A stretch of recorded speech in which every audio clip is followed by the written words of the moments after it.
out there, and it's killing Asian internet. Like Discord was having issues yesterday this side. Makes sense. We're on. Hey, middle-aged gamers, welcome back. We are here with Adam, who I was hoping he was going to make it despite his very busy schedule and a short holiday outside of Taiwan. It was outside of Taiwan, right? Yeah, we went to Macau. Yeah, that's what I remember. Today, anyway, I'm going to be talking about 𝙎𝙪𝙥𝙥𝙦, which is a game I think we covered on the show before. The game Samson, which I'm really excited because it is in my favorite place in America, Boston, or the equivalent of Boston in America.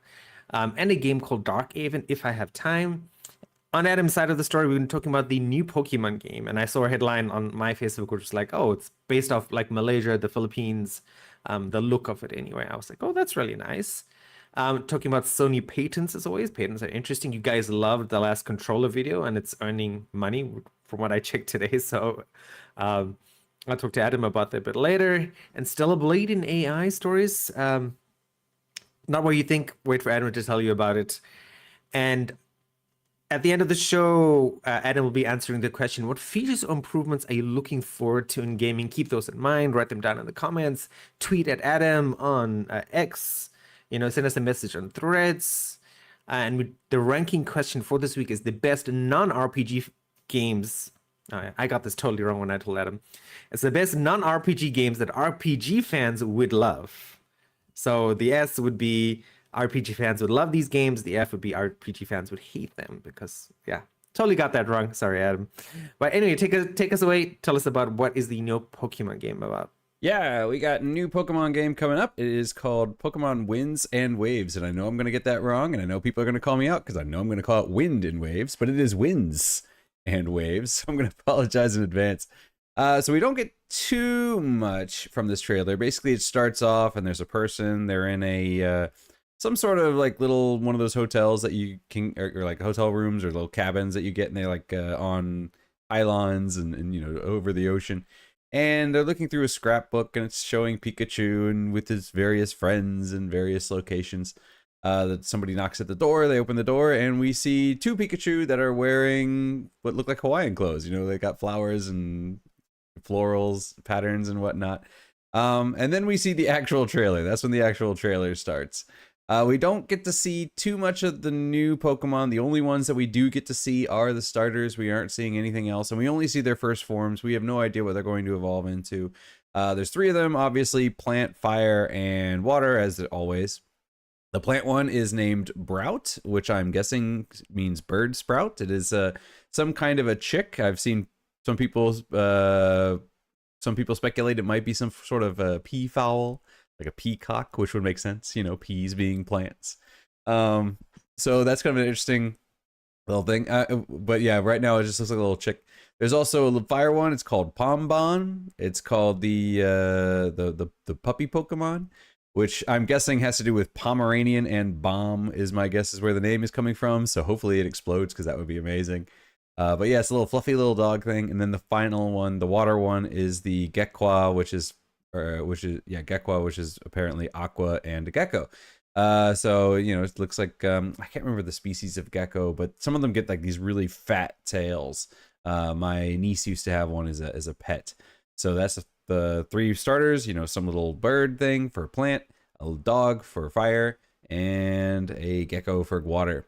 Beyond that, we don't see, like I said, we don't see any of the other Pokemon, but we do get some looks at the locations. Looks like a large island area, lots of small islands, lots of ocean between them. It's tropical. We get some underwater areas, so it looks like we'll be able to explore underwater as well. At one point in the trailer, it goes dark, and we hear what sounds like really heavy rain. So maybe storms are going to be part of this, or, hurricanes or typhoons or monsoons, whatever you want to call them, might be a mechanic in there. I don't know. But yeah, and there's also a lot of people online are talking about at one point in the trailer, there's this really weird looking cloud that looks kind of like a dragon, or like kind of like a Gyarados, but the head is shaped more like what your traditional dragon head would be shaped, longer, like a crocodile head. So who knows? Maybe that's our mystic creature for this one. No idea. We can never know. So anyway, back to the two Pikachu at the beginning that are wearing clothes. At first, I thought, oh, okay, we're gonna be able to dress up our Pokemon now. That's cute. Turns out that's not the case. They are actually characters in the game. Their names are Mr. 𝙂𝙎𝙢 and Mr. Windy-Chew and Miss 𝙂𝙎𝙢. So Mr. Windy-Chew is going to be exclusive to Pokemon Winds, and Miss 𝙂𝙎𝙢 is going to be exclusive to Pokemon Waves. So I'm not sure what their role is going to be in the game. Maybe some sort of guide of some kind. It seems that also your characters are going to be exclusive depending on the game. Basically, they look exactly the same in both games. It's just in one of the games, they're wearing basically a baseball cap. And in the other one, they're wearing kind of a floppy fishing style hat kind of thing. So depending on which game you get, your hat's going to be different, which is... it's nice, but yeah, unfortunately, I don't know. Maybe we can customize our characters. We'll have to wait and see. But other than that, we don't really have too much information on the game. It really is just the one trailer. There are some things said on the official Pokemon site, though. For example, one thing it says is features an open world to explore with beautiful windswept islands and a vast ocean with glittering waves. So it is going to be a big open world. It is going to be, islands and ocean and that sort of thing. So it's got that kind of tropical vibe. It also says Pokemon that live in harmony with this region's lush environment Pokemon that live in harmony with this region's lush environment have developed their own unique ecosystems. So who knows? Does that mean we're gonna get like Alolan forms, like in what was that? Was that Sun and Moon? I think, where they have like you have your traditional Pokemon, but they have new forms now. They're changed slightly. Are we getting something like that? Maybe that's what that means. I mean, maybe it just means like, oh, okay, the Pokemon have found their own niche, and so some are living in the ocean and some are living in the forest. But it'd be interesting if we get new forms of old Pokemon as well. And then it also says team up with all kinds of Pokemon to overcome both the difficult road ahead and even the forces of nature that block your path at times. So I don't know. Does that have something to do with those storm sounds? Are you going to have to pacify or control the weather? We've had weather before, but I don't know if it's going to be something that you have to overcome in a certain way, kind of like in the older games where you have to, get cut to get through vines or something like that. I don't know. We'll have to wait and see.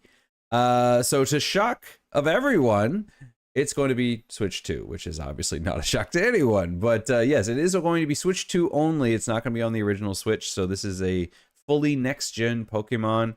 It is going to get a global simultaneous release in 2027. So we still have quite a ways to go before we can see this game. But that means we're going to be seeing a lot more information as we go.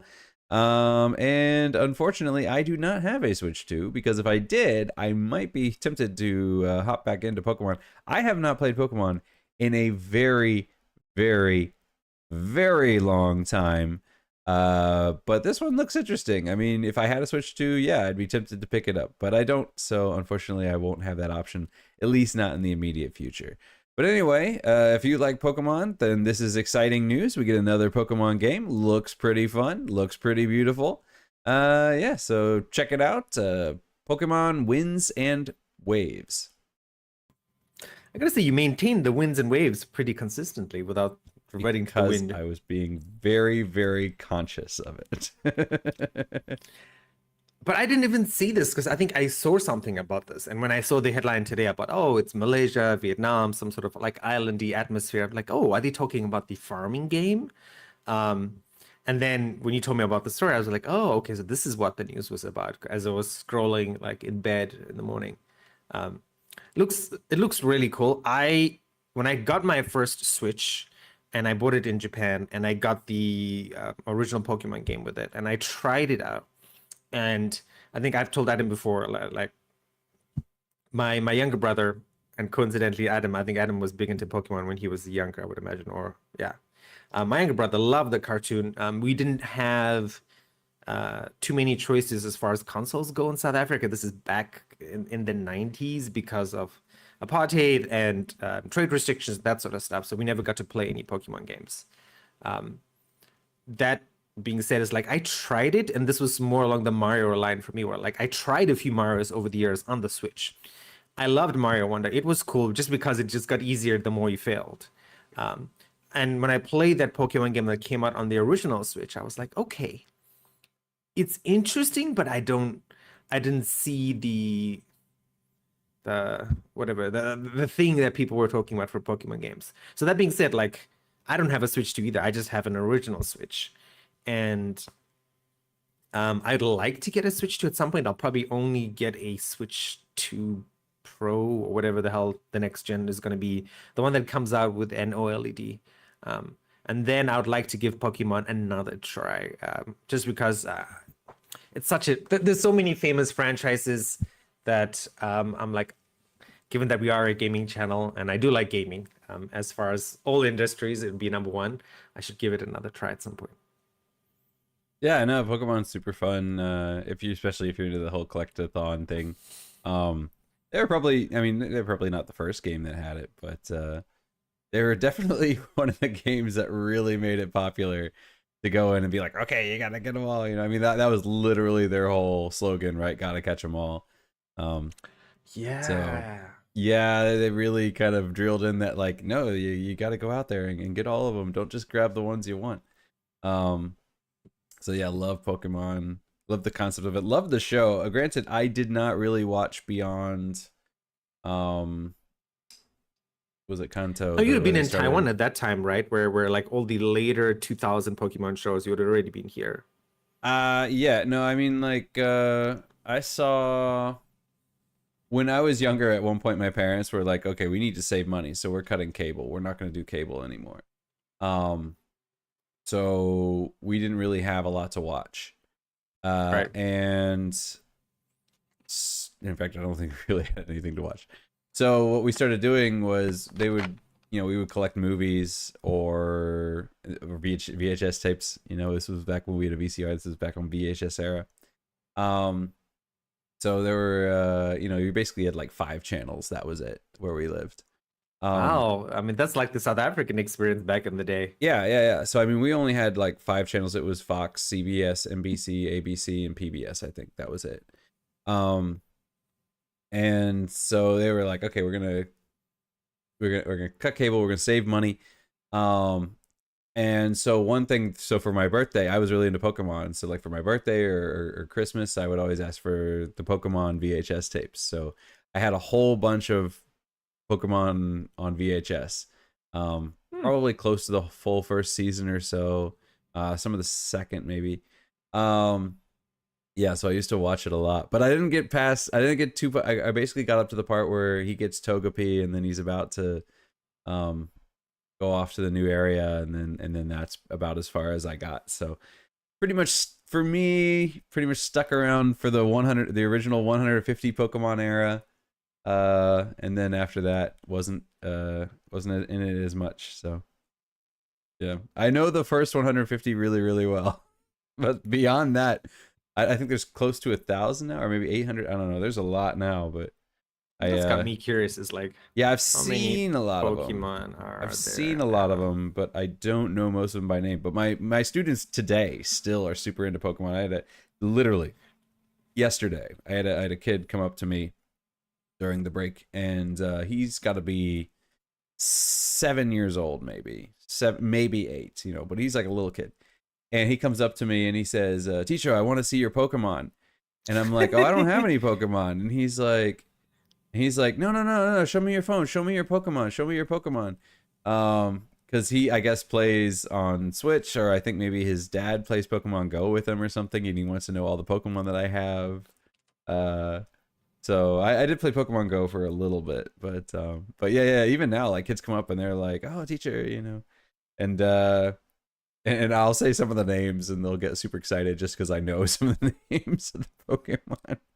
Because I'm like, "Oh yeah, I know Greninja. Oh, Greninja, yeah. I know Lucario. Oh, Lucario, yeah. But then sometimes I'll mention like a really old one, like I was showing them. I was like, "Oh, I had this one," and I showed them a Bellsprout, which was one of the original Pokemon. And they're like, "I don't know what that is." And I'm like, "Oh, it turns into this one." And I show them the Victory Bell, and they're like, "Nope, no clue." And so then I show them a Butterfree, and they're like, "Oh, okay, yeah, I know that one. I don't know the name, but I know that one." So it's kind of fun. Very much so.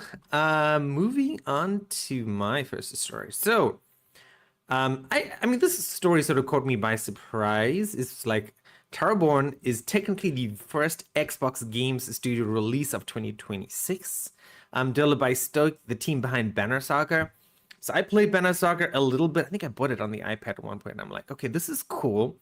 But then I realized I love the art style of Banner Soccer. I mean, if you're watching this on the live stream, you can like open up another window, Google it. Like it's a really beautiful turn-based strategy game. Gorgeous game. Absolutely. Oh, Jesus Christ. We're gonna take a short side track here. Adam, would you like to play 𝙎𝙬𝙢𝙧𝙩 as in like stream it? Yeah, why not? It's released. Okay. 𝙎𝙬𝙢𝙧 is that new game from the From that's Lightbulb sister. Crew, the other side one. They have the demo out right now on Steam. Cool. I've literally seen this pop up all over the place.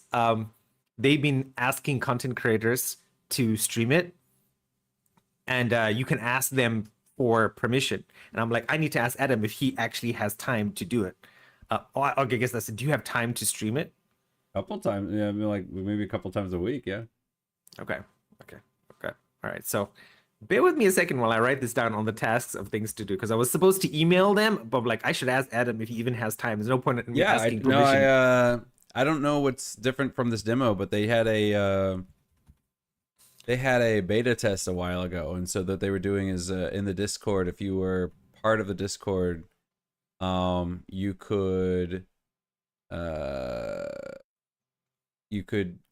request to be in the beta, and I was in the beta, so I did play it a while ago. I don't know what's different between that and the demo now. I think there are some things that are different though. Okay. But yeah, I did do the beta. I left them notes. I filled out all their stuff. And nice. Yeah. I've been keeping up with 𝙎𝙬𝙢𝙧. Yeah. They've been paying streamers because they've had to put the sponsor stuff in the video. I don't. Maybe we'll get paid, maybe not, who knows, but I will say, hey, you're a fan, like give us your latest build so we can stream it and tell people about it. Yeah, no, yeah, I've been keeping a close eye on it. Noble Cooper, who comes in the chat, I don't know if he's watching right now or not, but he's really into it too. And when I remember when they first announced the beta thing, because they've done some betas for some other games too, which they have not announced, so I don't know if I can talk about those or not. Yeah, when they first did the 𝙎𝙬𝙢𝙧, he was like, hey, they're doing this demo, you need to sign up. And I'm like, I'm already signed up. I'm getting into it. He's like, me too, so yeah. Cool. But I have not tried the Steam demo yet. I've been meaning to, but haven't really had too much time. I guess, yeah, so that means when you were doing the demo before, was that on PlayStation? No. That one was on PC. Steam, right? It wasn't PC. Okay. Cool. When I did it, it was a very early build, so they gave you a link and then you had to download an exe basically. All right. I have something like that for a card game. Yeah. Very nice. Okay, sorry, back on the track of 𝙎𝙪𝙥𝙦. I just was like, okay, I'm thinking about this and I'm thinking about it because I was actually watching another streamer stream 𝙎𝙬𝙢𝙧, and I saw the sponsor. I'm like, oh, cool, like this is a good opportunity. While the game did not perform super well, maybe we can convince them by like, hey, this is one of your most passionate people who love this game and talked about it multiple episodes of Middle Age Gaming. I wouldn't he say deserves I'm a one chance. of the most passionate. I would say I'm a fan, but I don't know if I'm like you're as big as some of these other people. I am not worthy. You are worthy, but like I said, like I'm not saying I don't like. I'm not saying it like I don't know. I'm not that big of a fan. I'm saying it like there are people that are probably more deserving than myself. Perhaps. So coming back to 𝙎𝙪𝙥𝙦. Coming back to 𝙎𝙪𝙥𝙦, yes. I was trying to think. I was thinking of something else. It looks really beautiful, right? The biggest thing, the change with this launch, right, is it's gone. And originally the game was going to be free to play, and now they've just scrapped that, and they've gone to it's $25, right? Buy once, play it forever. It works offline, and it's been a pivot apparently. Like they've been working on this change from the original vision of Towerborn to one where it's pay once, play forever sort of thing. So it's a new story, 2 new bosses, a brand new difficulty system with a brutal tier for those people who want to get, value from their games. And I think in 2026, with everything that's happening in the world, hint, hint, we want to be, stashing the cash and just buying the things that we need. New abilities, new gear. And if you're just listening to this, right, because, like me, I don't tend to look at the screen when I watch a YouTube video. Think of this as like a side-scrolling game, and we've talked about, I think, a few of these over the last year or so, where, Golden Axe, Gauntlet, stuff that goes back way back in the day. I was just making an Instagram carousel about this, actually. Stay tuned for that. You go around, it's like a side-scrolling RPG, hit some enemies, get some gear, level up, do a bunch of story, finish the game, and play it again on a new difficulty. So it is available on Game Pass today for the Game Pass people, right? It's also launches on PS5 and Steam as well. So a true multi-platform launch. I always used to end these videos with, yes, I'm going to play this. No, I'm not going to play this. And not because I don't like it, just because literally, I think we said in 17 days, Adam and I will be playing Crimson Desert. And that's going to be a huge game. Especially like Adam has limited time. Adam and I might actually be able to keep pace on this kind of game given the amount of time that he has to play games for once. And I'm also still doing the stuff on my Cozy channel, which is going really well, and I'm enjoying that. And my partner was like, "Oh yeah, you should use my GoPro and take some biking footage." So I need to start a 3rd YouTube channel at some point, which I've shot the footage of me running around the very beautiful parts of Taiwan, where Adam and I live in the countryside, and it's gorgeous. I just need to put it together. But no, like honestly, why middle-aged gaming exists is to give you guys options, right? Remind you, hey, so many games are being released. What do you feel like? What do you want? And Towerborn might be an option for you. If it is, let us know in the comments. Yeah, I mean, the art style reminds me a lot of what's that? Tribes of Midgard. That kind of, it's cell shaded, but it's also kind of really simple in the design, so it's like super smooth. Kind of reminds me of that. A lot of the character models especially remind me of that game. Very different game, but reminds me of it. So yeah, when I was looking at it and you're like, oh yeah, there's turn-based, and I'm like, this does not look turn-based. This looks more like a fighting game. But yeah, side-scrolling brawler would make sense. Yeah, the Tribes of Midgard, which just Banner Saga was turn-based. Okay. Yeah.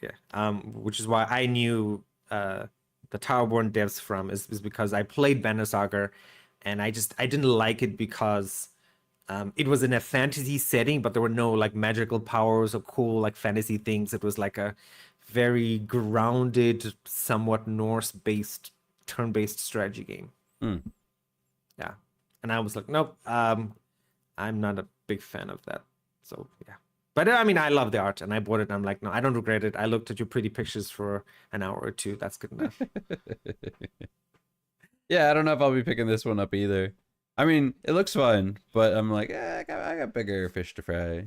Exactly. That is it. Now, I've my gaming existence has devolved into me now. Like, I get these Steam emails. Oh, this is on sale. I'm like, okay, the best I can do for you on sale game is I'll put a star next to the email. I'm like, one day when I win the lottery, I'll have time to actually buy you. But until then, not going to happen. Yeah, I've gotten to that point too where I'm like, my backlog's too big. I'm just going to, when I see something on sale, I'm like, thank you, but no, thank you. Have to wait again. Unfortunately, so. I'm terrible though. Like if it is like 80% off, I'll be like, okay. Probably not going to be. You love a discount, so I get that. Everybody loves a discount. But I'm like, it's one of those things where it's like, this is just too good of, it's like, this is an opportunity you can't refuse, kind of deal, which is actually probably terrible because I should probably be spending money on when it's more expensive, so the developers get more money. So I probably shouldn't be doing that, but that has basically been what I'm doing. Where I'm like, I'm not gonna buy any new games, and then it's like, oh, this game's like $20 Taiwan, and it's like which is like less than $1 US, and I'm like, oh no, I mean, why less would than you $1, not? yes. Like, On like Steam, you just sell a bunch of Steam trading cards. It's so easy to get like $1. Like $1 games, I have 100% like buy, go crazy, because that's like free money right there. Mm, Or free games, pretty much. yeah. Tell us about Sony's patents or the AI story, if you want to, whichever one you need to do first. We can talk about the Sony patents. There's not a lot to talk about. Basically, there are two of them. The first one is a new PSSR patent. So for PSSR, that is the upscaling AI that Sony uses. It's called PlayStation Spectral Super Resolution. It's in the PS Pro. And basically this patent is to make that run smoother. So normally when a game is slowing down, what you might do is you might switch to a lower resolution, which of course makes the screen look muddy and it doesn't look very nice. So to make games run faster, what a lot of people are doing is they're using upscaling, which basically says like, okay, we're going to use a lower resolution file, but what we're going to do is we're going to blow it up bigger, and then we're going to have AI fill in the extra gaps. So that is faster than pulling this larger file out of memory. So basically, like if you're 1080p and you're going to 4K, that's just double, right? So if you have 1 pixel, now it's 2 pixels wide and 2 pixels tall. So 1 pixel, maybe the upper left-hand corner, is the same. But, you know, like if this pixel is white and the next pixel is white, it's pretty obvious that the pixel between them is going to be white. If this pixel is white and that pixel is black, then you have some options. Should it be white? Should it be black? Should it be gray? What shade of gray should it be? So basically what the AI for these upscalers would do is it decides like, okay, well, what should it be? Should it be an average of the two? Should it lean more in the direction of this one? Should it lean more in the direction of that one? Should it be exactly the same as this one? And basically the AI is predicting what it thinks. If this was a higher resolution photo, what would this be? That's basically what the AI is doing, is predicting that. And that still takes some processing time. So one solution is quantification, I think is the term. But basically what's happening is Sony created a patent that would actively do this. And what it does is, so normally the math behind this is obviously very, very complex to get the most accurate, what is this most likely supposed to be?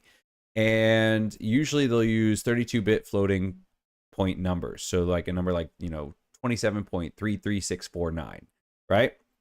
So you get that number. What this quantification does, or quantification, I can't remember, I should have written it down. What this does is basically changes that from a 32-bit integer, or 30-bit 2-bit floating number to an 8-bit integer. So basically, I'm using a smaller number, and what that does is that erases, it's not that the number is smaller, it's that it just erases some precision. So instead of being 32.36793, it just says 32. And so when you do this in the math, it seems like that could make a huge difference, because like the example that somebody gave is if you have 3.2 times 4.7, then I can't remember, whatever the math is on that, but then you would round down to 3, round up to 5, and it would be 15, and you could get a very, very different number depending on, like maybe with the 3 and the 4 it would be closer to maybe a 13 or so, but now you're getting a 15. But when you're working with these really, really big numbers, the percentage is usually less than 1% difference between precision. So basically, you're getting less than 1% off of what you would have been getting anyway. But you can get multiple times faster speeds out of it. For example, if I asked you to multiply 8.532 times 7.373, if I ask you to do that, you're going to take out a piece of paper, you're going to be doing math. It's going to take you a while. But if I just rounded them off and say, give me 9 times 7, oh, okay, that's 63. So you can see that the math becomes much, much faster. You are losing a little bit of accuracy, but the math becomes much, much faster. And so because of this, it puts less load on the computer or on the processor. So basically by doing this, with this patent, it would basically say like, okay, we're going to change our precision, which is going to lower our accuracy a little bit. But by doing that, again, if I have a pixel here and a pixel here, and now I want to put a pixel in the middle, you don't need a lot of accuracy. Because if you put it as the same color as the one on the left, then you're basically just not losing any resolution at all. If you put it on the one on the right, you're not losing any resolution at all. If you put it somewhere in the middle, then, you know, it's maybe a little bit fuzzy, but not that bad. And so basically by doing this, it's going to make things much, much faster. So you're not losing resolution, but the game's going to run much, much faster. So hopefully this is a software solution basically that should allow you to keep up frame rates. The idea here is that, you know, when you're getting like, when there's processing a lot, your frame rates are dropping. This is saying like, okay, we're going to switch to a simpler version of the AI that's going to run maybe 5 times more efficiently. That means that we can dedicate that extra processing power to whatever other tasks are slowing down the game, and then you will not see a frame rate drop, and maybe your resolution would drop slightly, but not significantly enough that it's gonna look all that bad, especially because it might be slightly off on this frame, but it might be accurate in the next frame.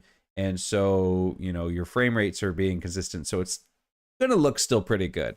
So yeah, so that's the first patent, which is kind of interesting. Will they ever use it? Possibly. I would say that this is probably something that they will implement in the PS Pro or the PS6. The second thing they have is a soft pause, which if you're like, what is a soft pause? So basically it's the idea that the game doesn't stop, it just alters the gameplay in some way. Now they say that this could happen from multiple triggers. Maybe that you press a certain button and it occurs. Maybe you're playing a game and you receive an incoming message, and that causes it to do a soft pause, or maybe there's some sort of in-game event that causes it to happen. But basically, once whatever the trigger is, the game might do various things. It might slow down into like a bullet time type thing. It might lower the volume of the game. It might lower the difficulty temporarily and then boost it back up once the event is over, or once the trigger is over. So basically the idea is like, imagine you're playing a shooter game and your friend drops you an invite and you're like, oh, I got a notification here. Normally you're like, okay, I gotta pause the game, or I can't look at it right now, I'm in the middle of something. What this might do is it might say like, oh, okay, the game slows down into bullet time. It kind of gives you a chance to go up and look and read real quick, like, oh, what did they say? That sort of thing. I would assume that you could turn this on and off, because that would be very annoying if you couldn't, but I would assume you can. Now, or for instance, maybe there's a big explosion or something like that and the volume boosts up, so it just naturally drops the volume down so it doesn't get too loud, or yeah, that sort of thing. So will they ever use this one? Honestly, I doubt it. I think this is one of those patents where they're like, this probably has uses in other places. For example, maybe on a phone, because I mean, you're probably not getting messages from your friends that often on a PlayStation, but you would be getting those kind of things on a phone, or, you know, like if you're watching a YouTube video, or if you're maybe playing a game on mobile and you get a message or that sort of thing. It would also be able to determine the priority of the message. So maybe if it's a message from your mom, then, you know, that might trigger it, but a message from your friends wouldn't trigger it. So I'm thinking that this is probably one of those things where they're like, okay, we just like this patent because somebody's probably going to think of this someday, and we want to have it because when somebody finds a use for it, we want to be able to say like, oh, hey, you know, we already have this, rather than letting somebody else get in the future. So I think that's what they're doing here. But yeah, those are 2 new patents from Sony. Really interesting. I love the way you explained that technology, right? Because as you were thinking, I'm like, okay, I'm thinking of AMD FSR, right? And FSR is Exactly just what it is. Yeah, exactly. And then I was like, okay, I forgot what is NVIDIA's technology is DLSS. And I'm like, oh yes, I have the AMD card right below me. I have my NVIDIA card right in my system at the moment. And honestly speaking, I mean, I guess the big question I had is like, why invent, or it probably wasn't and didn't involve invent, right? Like this technology has been around for a while on the AMD side, on the NVIDIA side. NVIDIA was first with the DLSS 1.0 many years ago. And then AMD came out, and what AMD did different was like, hey, even if you have an NVIDIA card, you can run our technology on there. Even on your older NVIDIA cards, right? Which was the cool thing. So like DLSS only worked on a certain generation of NVIDIA cards. So I was just like, so what is in the PlayStation? I remembered it was an AMD card, so it is an AMD card. So why they're not using FSR, which I thought was it's an interesting question, and it kind of makes sense. You're probably paying a licensing technology for every single PlayStation 5 or a big, huge amount of money. I'm like, okay, pay us these hundreds of millions of dollars, and then you can use it on PlayStation 5s up to the next generation PlayStation 5 Pro, whatever it is. So maybe that's the reason. Yeah, I don't know. It might be that. It might be they just wanted their own in-house solutions. Yeah, I don't know why they're not using the one built for AMD, but they have their own. So yeah. Ah, okay. Sorry. No, I just got a message from somebody trying to schedule a meeting for tomorrow. And it was just like we're just getting time zones confused. But yeah. Yeah, it's just yeah, I don't know why they're doing it, but and I'm not quite sure what the patent does completely differently from the older solutions, because I mean the older solution is basically to drop down the you do 1080p and then it does what you said, which is well, like yeah, but I literally mean, like does the what old they did apparently, also. like people are already doing the thing where you have where you're using basically a 32-bit number and then dropping it down to a 16-bit or an 8-bit number, or in some cases even a 1-bit number. Right. But you know, so that technology is not new. So I'm not quite sure what the patent is that it makes it different from older solutions. Maybe it's just the way it dynamically figures out, like, oh, do I drop down to a 16-bit number or do I need to drop down to an 8-bit number? Maybe it's the solution process for figuring out how far it needs to go down. I don't know, but yeah. Interesting times, my friend. Yes. Yes, very interesting. And so I'm gonna get moving. The next game I want to talk about is a game called Samson. And then when I first saw the name, I was like, because the studio's name is also different. And I thought the studio's name was the game name, which is the studio's name is Liquid Swords. I'm like, that would be a cool game name. But no, the game's name is Samson. It is made by the guy Christopher Sundberg. He was the co-founder of Avalanche Studios, the Just Cause people, not the Hogwarts Legacy people, who was like Avalanche is something else. So he had a really great, this is from a PC Gamer article, right? So they deserve credit for it, but like he had a really great quote where it's like, he got rid of Avalanche because you like Avalanche became about, he said like a really cool, it became about numbers, not about making good games, right? About spreadsheets and that sort of stuff, which is, I guess, the story of gaming over the last few years. So he founded a new studio called Liquid Source, and specifically to push back against the big studio model. His point was that you don't need 500 people to make a great game, you need the right team.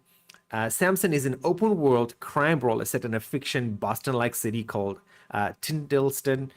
It looks very, very similar to Boston. If you've ever been there, it was nice. It was so historic when I was watching the trailer. So you play as a low-level criminal who's in debt, who takes illicit jobs to stay alive. Again, GTA all the way. Cool thing is this is coming out next month, if I'm not mistaken, right? It's coming out on April 8th for $25. And it looks nice. It's not going to be, again, this is a AA game for sure, 100%, right? The game focuses on melee combat and driving rather than guns. It's about 10 to 12 hours also. Not bad, right? For $25. So each day you spend action points to take missions, and you have to earn enough to make your daily debt payment. Miss a payment and there are consequences. It is more structured than a typical sandbox.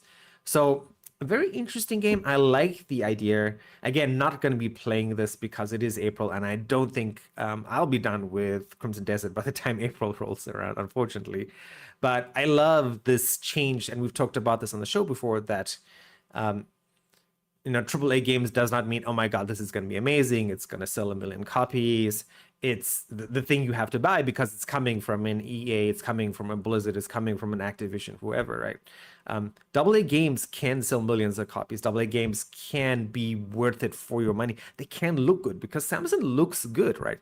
It is not amazing. It's not going to be like, oh my God, this is the next gen game right here. Buy a new PC for it, even if you could with AI shortages and stuff. But yeah. but it looks fun. It looks cool. It's different. It's not amazingly different, but it's interesting. So I thought I'm like, okay, that'd be worth highlighting on today's show.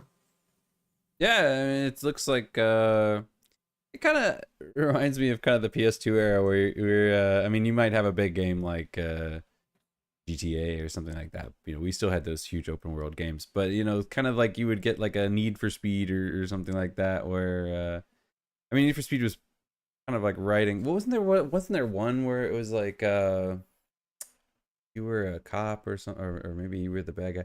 I don't remember, but it kind of reminds me of that, where it's like it seems like a, or maybe the bouncer. If you played the bouncer from PS2, you know, just kind of like yeah, it's just, this isn't an open world thing. It's just kind of like, let's go through. You know, you have a set story, Stellar Blade, that sort of thing. That kind of reminds me of those. So it looks like it would be a fun time, and it looks like it wouldn't be super long. So you're like, okay, I'm gonna play it, I'm gonna have fun, and then I'm gonna be able to play something else. So yeah, those look good. Totally agree, sir. Let's see. I think we should be okay for time. Tell us about Stellar Blade. What did the director of the game do? Yeah, so the Stellar Blade director Kim, let me pull up my notes here. Kim Hyung-tae. Basically, it was recently announced that there's going to be another rebuild of Neon Genesis Evangelion. This will be the third one. And Yoko Taro is involved. So he's going to be involved with this new build of Neon Genesis Evangelion.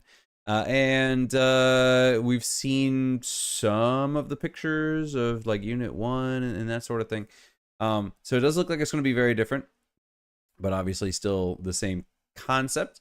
Anyway, Kim Hyung-tae was like, that's awesome. You know, I'm a big Yoko Taro fan. So he decided to congratulate him by putting a picture of Asuka sitting on a pile of Emil heads, from Emil being from Nier. And Matsushita Yoshikaze, who is a character designer on Nier Automata. He designed a lot of the enemies. He's the guy who created the Emil mask that Yoko Taro always wears when he goes out in public. He took that personally. He went to Twitter and he said, "This is the first time I've seen something I created clearly incorporated into a generative AI. The peepholes and paint quirks remain exactly as they were." So basically, you know, Kim Hyung-tae thinks, "Oh, this is really cool. I really like this idea. I like Yoko Taro. I'm going to create this image of the character from the show sitting on a pile of heads from a character in the game. This is going to look really cool." So yeah, and then the creator of the artistic design guy was like, "Oh no, this is AI and I hate it and I don't like you." So after that, shortly, Kim, the Stellar Blade guy, he blocked Matsushita, and you know, people are like, "Oh my god, you know, he got offended or he got mad or he knows that he did something wrong." But later on, he said that was actually due to an error on an extension that he had called Blue Blocker, and he said it was just blocking people who followed him, and he didn't really know why, but he had unblocked all those people. Some people feel that that's an excuse. Other people say like, no, that is a possibility. It's a really weird one, but it is a possibility. But yeah, and then people are talking about it later. Matsushita came out and he said, you know, I think Kim, what he was trying to do there was he saw that there was this announcement and he just wanted to create something super quick that was high quality and would go viral, you know, so people would be like, "Oh yeah, this is so cool." He just wanted to go viral basically. And so he said, which was sad because he said that, you know, this guy Kim Hyung-tae has a very distinct art style. If you've played the Magna Carta games, you know what it looks like. He has a very distinct style. It's iconic. He's made many contributions to gaming, and those are not going to disappear. But because of this, he said, "I don't think I'm going to be playing any shift up games in the future. Like, this has just put such a bad taste in my mouth that I don't think I will be playing any of your games." So yeah, so a lot of people are not happy, especially because Kim has expressed pro AI views in the past. We even talked about it, where he was talking about how he said Korean companies just cannot keep up with Chinese companies. Like, they have 1,000 people on staff, we have 200. There's just no physical way we could do it. So AI is a way to bridge the gap. So, and then he has also been pro AI art. A lot of people think that they use it in 𝙎𝙪𝙥𝙥𝙦, Goddess of Victory, that they use some AI art for some of their things. He has never come out and confirmed nor denied. He's never said, no, we don't. He's never said, yes, we do. But a lot of people speculate that. So yeah, a lot of people are not happy with this, and aren't looking forward to future Shift Up projects as a result. I think, there's going to be a lot of skepticism around AI in use, but I mean, I'm seeing it in games and it's on Steam anyway. Like, you have to scroll all the way to the bottom, and some developers are like, yes, we used AI for blah, blah, blah, blah. Yes, we used AI, but all the artists reviewed the versions before it was implemented in the game, etc. And I mean, this is now. I mean, look for a few months down the line. I mean, it's sort of inevitable. I was talking about this with the guy I go bike riding with, and I think AI is I mean, it is unfortunate. It is a job loss thing, and so many people, right? So many people have had their lives changed, but at the same time, it is an equalizing technology in the sense of that some kid in the middle of Senegal somewhere can log into Claude and say, Claude, I have a great business idea. I need to talk about it. Let's talk about the finances. Let's talk about the technology. This is what I want to do. This is the things I want to do. And you can get it all done, right? And I think that it is an equalizing technology, especially for people who don't come from a place that have access to information and technology, and people mostly, because again, that is the big thing. Like, there are loads of times where even here in Taiwan, right? Like, I can't talk to Adam Adams in class, right?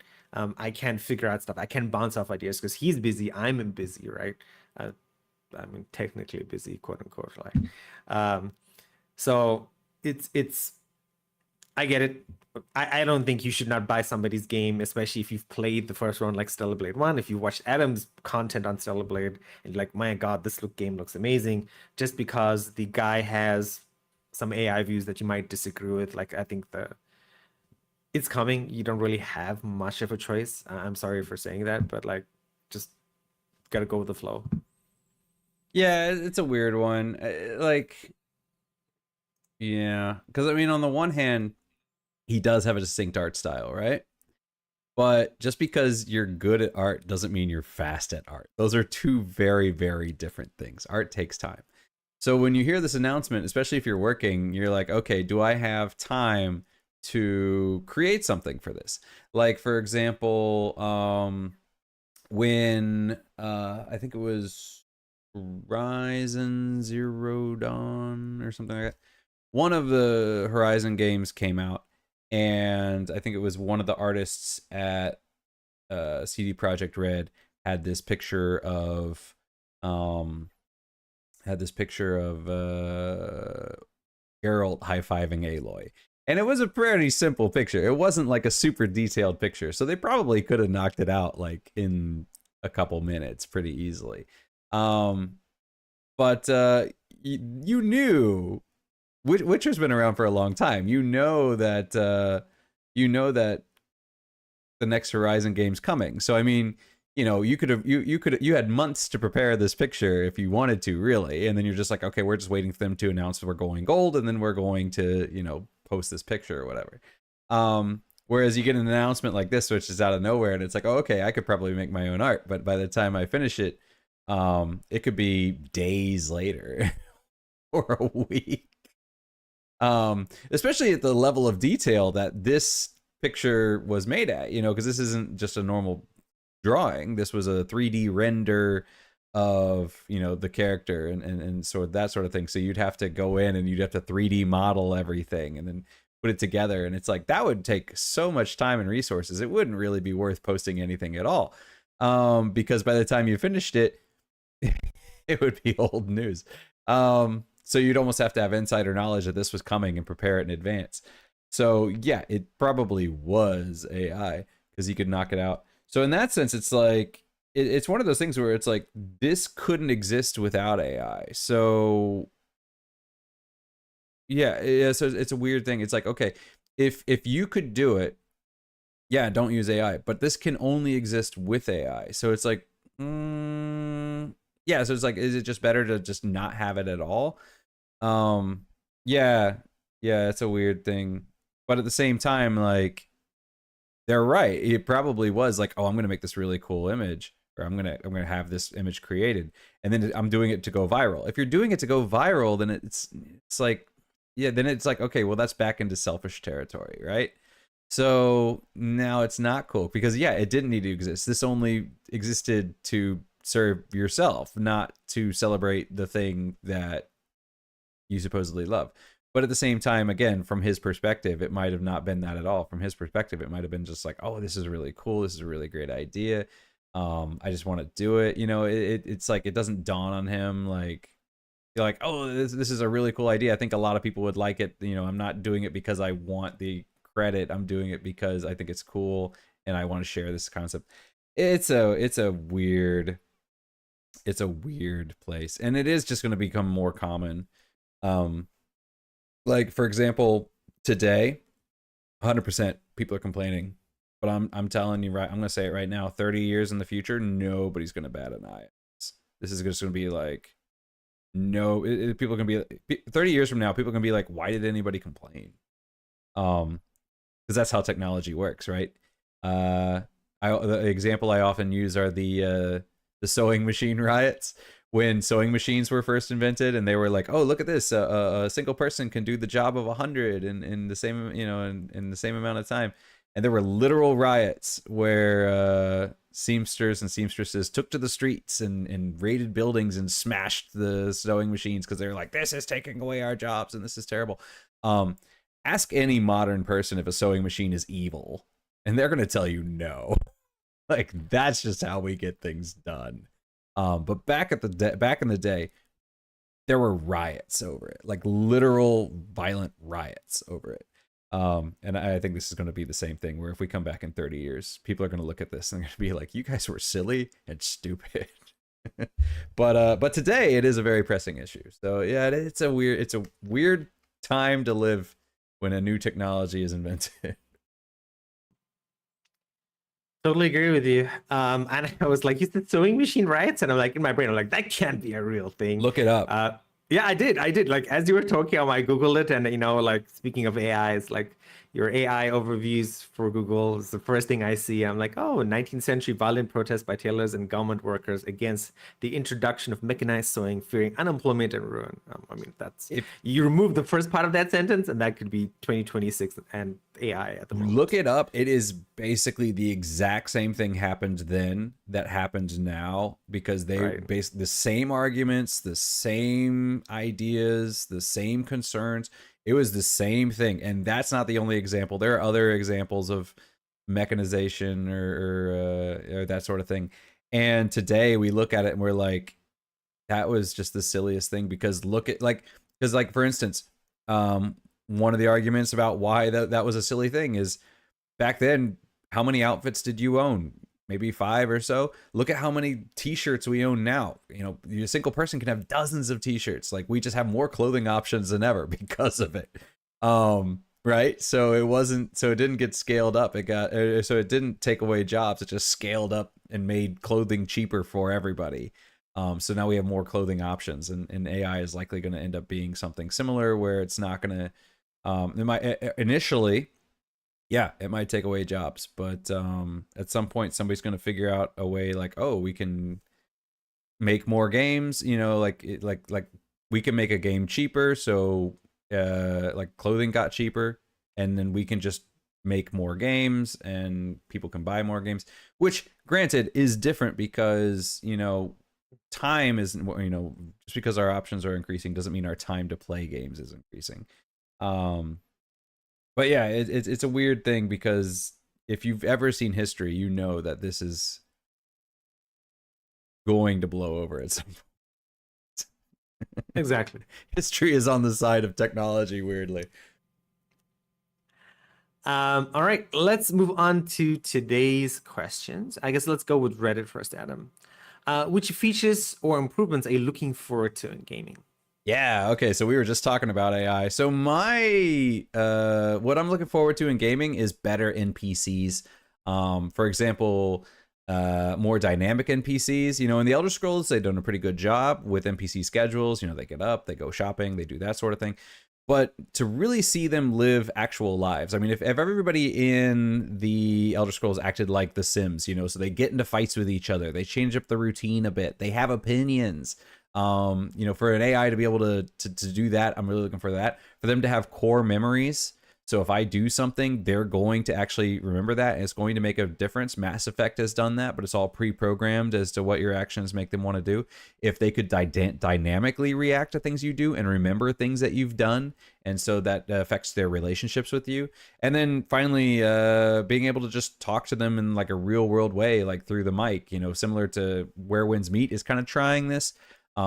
But sometimes you're like, okay, I just want to get some information out of this guy, and it's just not an option to get it. And I'm like, I just want to ask him, like, do you know where I can go fishing? You know, but there's no option for that. So you have to walk around and find the one guy that has the answer to your question. So yeah, better NPCs is what I'm looking forward to. Totally agree. I was playing, I think, Star Sand Island the other day, and I was like, oh man, it'd be so nice. This place is really beautiful. I mean, the game is in early access, so like there's a lot of extra NPCs, and they all have the same thing, like tourist, of course. Like there's nothing there yet. And even the NPCs that do exist, like the basic interaction is like, hey, oh, thanks for stopping by. Here's a gift, you know. And I mean, that's like a different, like, yes, okay. And by the way, blah blah blah blah. Each of them have like this one person in this who's like really into traditional Chinese idioms, and that's anything you say to her. The very first thing you say to her in a day is that she'll give you a Chinese idiom. I'm like, okay, that was very thoughtful. Thank you, and then bye bye. Nothing really unique there. So sort of like that Nvidia did that one like GDC demo of the person at the sushi store, or like Where Winds Meet did the AI, a very basic version, right? And people were breaking it, and you had your very famous Instagram video of that. So I think it's getting better. I think the problem with studios implementing what the studio behind Where Winds Meet did was just like they're paying for a very cheaper version of ChatGPT, probably ChatGPT if I remember correctly, and it doesn't have the knowledge. But the problem is, like, if you're paying for the top end model, right, you're paying per query from the user, and it's actually pretty expensive at the moment for somebody to do that. And how do you pass on the cost of that to our user? Can that be done in a fixed price of $60, right? Or can that be done through cosmetics? Or can that be done through, like, okay, if you want AI interactions or like real living NPCs, you need to pay a subscription fee per month. And will that cover the cost of the AI models? And I think it's doable even now. The problem is, like, can you do that in a game? What will the public reaction be? What will the social media reaction be? And even after that blows over, is it still economically viable? Yeah. I mean, someday, way in the future, I'm sure it will be. But yeah, who knows? In our lifetime? But it's what I'm looking forward to. Yeah, no, I think guaranteed in our lifetime. Like I was talking about this too. I told Adam, I met with a former coworker of ours yesterday, and it was just like the way AI has changed. As I switched from ChatGPT to Claude recently, and I used Claude 2 years ago, and it's like night and day almost, 100% different. But that is another story. All right, sir. Yeah, I saw time. I saw Jad doing the math through. It was really interesting because he was like, okay, how much calories does a person burn in 20 years? Or how much? Yes. Yeah. So they're like, how much energy does it take to train an AI? And they're like, yeah, technically an AI takes more energy to train than it would to train a human being to do something for 20 years. So, yeah, it's kind of interesting. But there are slightly difference because when you train a human for 20 years, you have one human doing the job. When you train an AI to do it, you can then copy it. True. So now you have 100 people. So it's like training one guy and then splitting him into 100. That sounds just like the start of a Hollywood movie. Mickey 17. All right, sir. Yes. Best non-RPG games that RPG fans would love. Okay, first one, Doom, The Dark Ages, or any of the recent Doom games. I have not played any of the recent Doom games. Do they have tech trees?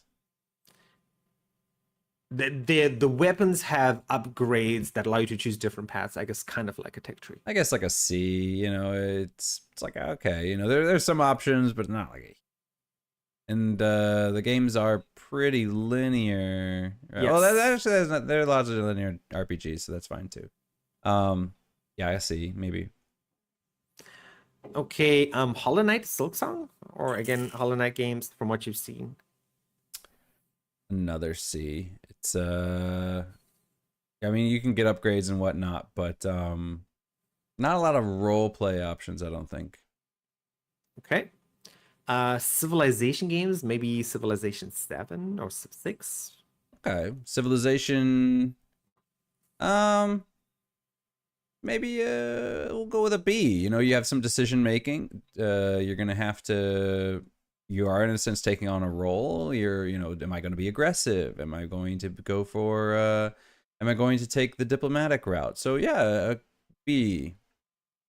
Okay. Alan Wake games, recently Alan Wake 2. Alan Wake. I have not played an Alan Wake. I'm gonna guess a D. I'm gonna guess it's kind of like a Resident Evil type thing where you're just going through and collecting things. Although people might like the story elements, so C minus. C minus, yeah. Like from gameplay, I think people would be like, "Oh, this is just," but from a story perspective, which I don't know, maybe Doom has a good story. I don't know. From the Doom game I played, it was there. It was just the heavy metal, stomp Mm. kill, that sort of stuff. Like it was 100% fun, except for the damn jumping puzzle that made me stop. Like for playing. me, Civ's a S rank game, but for like just general RPG, I'd be like, maybe All right, a B. this one you're familiar with, Astrobot. Astrobot is a platformer through and through. D. D. Okay, another familiar one. Armored Core 6: Fires of Rubicon. That's gonna have a lot of build options, so another B. Okay, huge game, launched a new genre, Vampire Survivors. That's the one where you're just like running around and it's just like spinning, right? Yeah, and it's just you basically killing enemies, getting upgrades, and yeah. E. Okay, ooh, Resident Evil Village. I haven't played Resident Evil Village. E, I guess. They're not gonna build options and stuff like that, yeah. Ghost of Tsushima. Ghost of Tsushima technically could be argued to be an action RPG in a sense. So I'm gonna say, if you're like a Legend of Zelda RPG style fan, it's gonna be an S. If you're like a turn-based fan, it's gonna be an A. If you're like a Okay, traditional and the JRPG. last one, The Last of Us. The Last of Us games. is, yeah, there's not a lot of decision making, so D or C, yeah. Okay. Because, yeah, it's one of those things where it's like, it's hard. It's like, why are you an RPG fan? If you're an RPG fan for the story and just the story, these answers are going to be very, very different. Civ is not going to be a B. Civ is going to be way down on the list. And something like Alan Wake would be like an A. But I'm thinking of it from a mechanical perspective, specifically mechanical in the sense of builds and role playing. So the way I'm looking at it as in like, okay, do my choices matter both in terms of story and in terms of how my character behaves when I play the builds? So in that sense, like Armored Core, lots of build variety, but your decisions in the story take you down different paths, but don't really feel like they have significant. It just feels like, which path are you on? Whereas something like, say, The Last of Us, no real build options. Or Resident Evil, no real build options. Just grab what you got and work with it. But the story's really good. So I mean, yeah, this is a weird one because every RPG fan is going to have a different reason for liking RPGs. So this one's hard. You make a really good point. Is like you mentioned story, right? And like if I would rank these, right? Like I think I did. I remember mentioning at one of the shows where like I think the first Atelier Ryza game, I'm like, okay, I did the story for about 15 hours or so, which is impressive for my short attention span. And then after that, I just skipped everything. And then the second game, of course, dropped down. And then now I'm just like with most story games that have story, I'm like, I'll give you 3 hours, 4 hours, maybe. And then I'm like, I don't care anymore. I'm just there for the mechanics, as you mentioned, right? So, like, Yeah. yeah. Like if you're a traditional JRPG fan and you like turn-based, you like that tactical decision, you know, like, okay, what is my next move? Like if you like that, you're gonna love Civ. Civ's gonna be great, you know. It's a great option. But if you're more like, oh, okay, I really like the deep story and the relationships between characters and you know, like the power of friendship and that sort of thing, you know, The Last of Us is going to be great because that's what it's about. It's about relationships and the way people interact with each other. So that one's going to be scored really, really high. But then you might feel like, oh, the gameplay's a bit too actiony or too stealthish. You know, I'm not really big in, you know, if I wanted to play a stealth game, I'd play Metal Gear Solid, right? So yeah, the RPG fans are not a monolith. It's going to be really hard to say. So for me, from my perspective, I'm looking at it from, do my choices matter in terms of the story? And do my choices matter in terms of how I'm going to approach a problem? So yeah, so in Doom, my decisions are not going to make a huge difference in the story. It's going to happen one way or the other. My decisions are not really going to change the way Doom Slayer fights. So I'm going to rank that like at a D or something like that. Whereas something like Civ, I'm going to rank really high, despite, you know, it not having much of a story. But my decisions are absolutely going to affect how things work down the line. And then you get something like Armored Core, where my decisions are absolutely going to affect how my AC plays, but the story's just more like, okay, well, do you want to be Rusty's friend or you want to be his enemy? Yeah, and yeah, there's no real dynamic between characters. It's just kind of like, you know, they don't really change over the course, or they, you know, they just kind of like, oh, okay, are you with us or against us? So yeah, it's a really tough one. I'm gonna see I can see a lot of people disagreeing, for that very reason. Yeah. No, and like when I was coming up with this topic, and I'm like, okay, this is interesting, and I was trying to be, because it's always hard coming up with a ranking video topic, because while I have a good idea of the kinds of games Adam's played, they can always be risky. And I'm like, okay, this is a general topic. It's like, okay, cool. Because we're both passionate about games, getting interested. We follow gaming news, even with games we've never played. So we're aware of those. So I was like, cool. But then I didn't even think of the perspective, like, yes, what is important to Adam as an RPG and what is important to me when it comes to an RPG, and the difference therein, right? So you make a really good point. Right, exactly. It's almost like, yeah, it's almost like you can't say, okay, as an RPG fan, how much are you going to like Doom? It has to be more like, as an Expedition 33 fan, how are you going to like Doom? Because, you know, if you're, like, that's the thing. Ghost of Tsushima, some people might call it an RPG. Other people would say, like, absolutely not. It's 100% an action game. And some people say it's an action RPG, right? So, like, there's, even within RPG, there's no consensus on what an RPG is. There are a lot of people who are out there arguing that games like Clair Obscur are it's a turn-based game, but it's not an RPG, because in their definition, an RPG, you are playing a role and you are taking on the role of that character. So a game like Dark Souls or Elden Ring, 100% role-playing games, because you are the Dragonborn, or you are the lone survivor, or you are the Tarnished, or whatever. That's you. And then same with, like, even like Shepard in Mass Effect, who is a person. It's your version of Shepard. But when you're playing something like Clair Obscur, it's not your version of Gustav. It's Gustav. It's not your version of Lune. It's Lune. And so their characters are not going to be changing based on your decisions. That's, you know, those are kind of like preset archetypes in a way. So a lot of people say, like, you're not playing a role there. You're just watching a story unfold and you are controlling the combat. But you're not playing a role. So yeah, so everyone has a different definition of it. It's the same thing with JRPGs. Like I've said before, like, a lot of people, for the definition of a JRPG, simply means it was made in Japan. and that's it. For other people, like myself, the definition of a JRPG is a character-driven narrative, where it focuses on the relationships between characters, and yeah, it's just very character-driven, as opposed to player-driven like an Elden Ring. Yeah, so yeah, it's a tough question because everyone's going to have a different, is going to look at the question and they're going to have a different idea of what the question is. Totally agree. And with that, I think we're going to call today's show to a close. And Adam, what are you looking for? Are you still okay for next week? Yeah. I mean, I'm still good on Tuesday mornings. Cool. I can make time. Then we will see you next week. We'll see you guys next week. What do you think about today's stories? What was on the money? What did we miss? What should we have covered? Let us know down in the comments.